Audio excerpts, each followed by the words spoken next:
Mula sa serbisyong medikal, serye ng pagpupulong hanggang sa pagpapasinaya ng isang itatayong bagong tulay.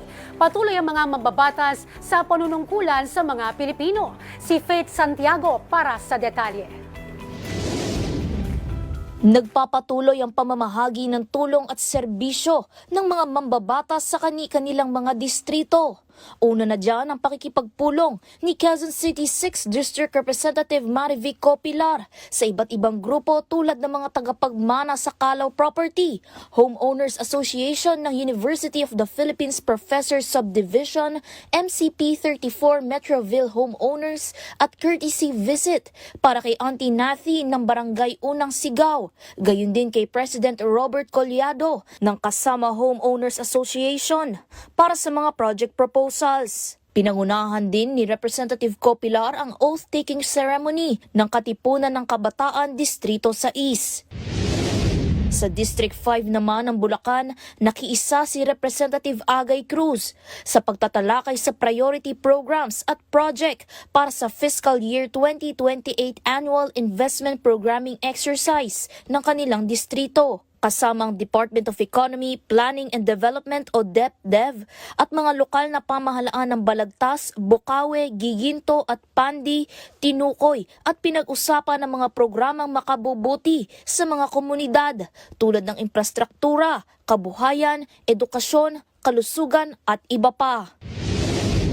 Sa Nueva Vizcaya naman, pinangunahan ni Representative Tim Cayton ang groundbreaking ceremony ng Latbang Hanging Bridge na inaasahang magsisilbing tulay at koneksyon sa iba't ibang lugar ng distrito na makapagpapadali sa akses sa mga pangunahing serbisyo sa mga residente.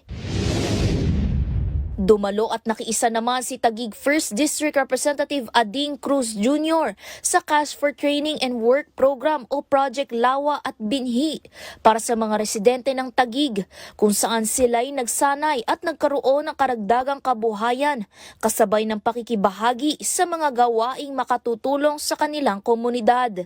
Dumako din si Representative Ading Cruz Jr. sa Taguig Love Caravan sa Barangay Comembo kung saan nagkaroon ng pamamahagi ng gamot, medical tests at iba pang serbisyong pangkalusugan sa mga residente.